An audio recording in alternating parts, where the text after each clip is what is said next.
Hey everyone, it's Kai, but today it's Stream Tuesday, right? And they're revealing the big guns, the encounter cards for this set. So lots of nostalgia, lots of hype, but first we got a PR for Stoicheia. It's when this unit is placed on rearguard circle from hand. Soul Blast 2, look at the top 2 cards from the top of your deck. Choose up to 1 card with the same grade or less as your Vanguard from among them and call it to rearguard circle and discard the rest. Annoying thing about this is Soul Blast 2. Right, it's Soul Blast 2, so you can dig into that resource.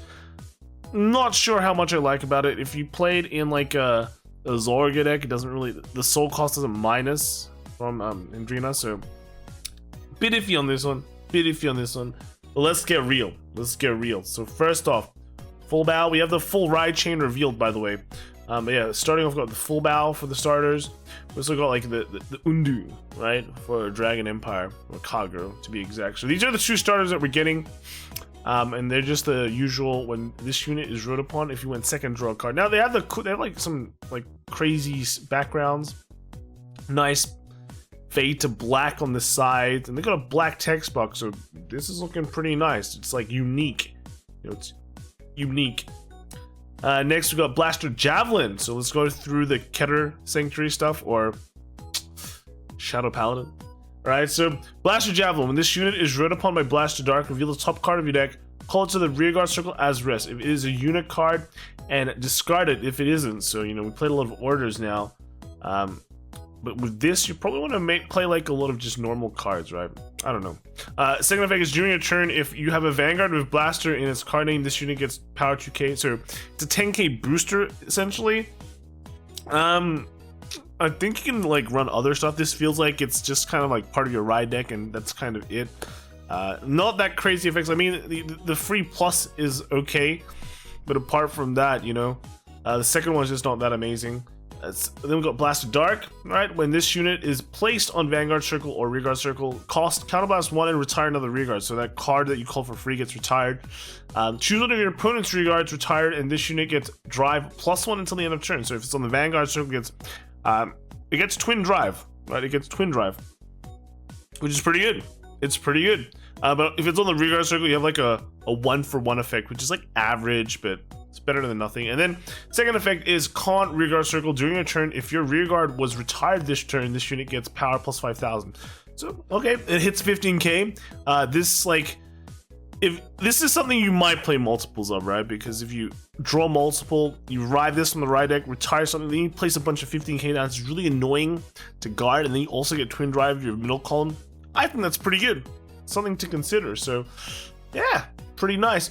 And then lastly, you got Phantom Blaster Dragon. When this unit is placed on Vanguard Circle, choose a card with Blaster in its card name from your soul, and you may call it to the Rearguard Circle. That's a really good effect. You get a free plus. Every time you ride it, you basically get to call something else for free. Pretty much your entire ride line is blasters anyway. So that's nice. That's kind of nice. You can like retire it or just use it as an attacker. I think that's first effect is pretty good. Second effect is once per turn act. Counterblast 1 and retire 3 Rearguards. Choose up to 2 of your opponent's Rearguards and retire them, and this unit gets power 10,000 and critical until the end of turn. So it's like reminiscent of V PBD kind of, but you get to choose your opponent's card to retire, and I guess it's just like good old PBD, right? You get 10k and a crit. You have to retire your own thing. So personally, I think it's kind of lackluster. You know, when I look at this card, I go, I'd rather just play Bastion and bash people in the face. You run things like Facade that, you know, people can't get rid of. So yeah, I don't know. I feel this one's a bit iffy. I feel like PBD is like a bit iffy for overdress at least. But then we've got the Dragon Empire ride line. We got Embodiment of Armored Bar. When this unit is rode upon by Dragon Knight in a Harlem, cost Counterblast 1. Search your deck for up to 1 grade 1 card, reveal it, and put it into your hand and shuffle your deck. So this is basically like a built-in Conroe. Like built-in Conroe, and the effect is pretty decent. You get to search your deck for a null and just add it to your hand, just like in Vanguard 0, man. It's pretty good. Kind of interesting. I thought like Bar was supposed to retire things, you know, like it's more of a retiring, but I guess originally it was like a vanilla, and then I don't know what they did to V. V is like an alternate timeline, right? Second effect is auto Rearguard Circle once per turn. When your Vanguard attack hits, this unit gets power 5,000 until the end of turn. So, okay. It's not good. That's not bad. Not bad. Basically, it hits anything. So your Vanguard can hit anything, and it gets 5k. So 13 plus like a 10, I guess makes okay numbers.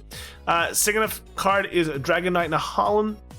When this unit is rode upon by a unit with Overlord in its card name, call this card to the rearguard circle. So that's pretty cool. It's like a free card.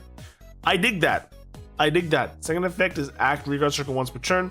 If you have a Vanguard with Overlord in its card name, costs Soul Blast 1, and this unit and all your Vanguards get plus 5,000 power until the end of turn. So that's also not bad. It depends how much you actually need your soul. But I guess yeah, you call it out for free. You get to pump your Vanguard in this, so you don't have to commit that much to the back row. I think this is actually pretty good, just simply for the fact that you can call something out for free. Right, that's just nice. And then lastly, you've got Dragonic Overlord. So continuous Vanguard circle, rearguard circle. During the battle that this unit attacked a rearguard, your opponent cannot call cards from their hand to the Guardian circle. So okay, that's a pretty good, anti-rearguard attack. And then the second effect is auto Vanguard circle once per turn. When this unit attack hits, cost counterblast 1 and discard a card from your hand. Stand this unit and it gets drive -1 until the end of turn. So this can hit anything, and you can use the effect and then stand, and still get another attack. So I guess like the idea of this is like you attack a rearguard, they can't guard it. You stand and then attack again, so you get like double attack. The discard 1 doesn't really, it's like you do another drive anyway, so it's like just a wash. So I think that's fine. I think this is actually pretty good. This is like a really good card. This has synergy with like bar, I think, because it works when you attack a rearguard and they can't guard it, right? One thing with the first effect is that I think they can use orders to guard, because that's not calling to the Guardian circle. So bear that in mind. It's not just free hits. You might actually face someone which can guard it, so that's all right. Like you can Persona ride this and not feel bad. It's like 23 to the face twice. Yeah, it's like in the beginning you can use it to increase damage, then on second, like in the later stages, you just use it to attack rearguards. I think that's pretty good. And you have like Virina Valiente on the side maybe, or something like that, and you can just kind of use that to get face. So I think you can easily combine this with like a lot of just the overdress stuff at the moment, because right now I think the biggest problem with overdress right now is that although your stuff hits big, it doesn't really have that much pressure on top of that. Like and hitting big is not really that big anyway. At least this gives you some pressure. You can attack into rearguard, do another attack, then you have like two other rearguard columns that are still kind of threatening. So I think this is a pretty good addition to the Dragon Empire clan that they like really need, a nation that they really need. But they've got still like Virina Elgar to release, but that looks like a grade 2. So if they give more support to Nirvana, sure, maybe this will just be thrown into the trash.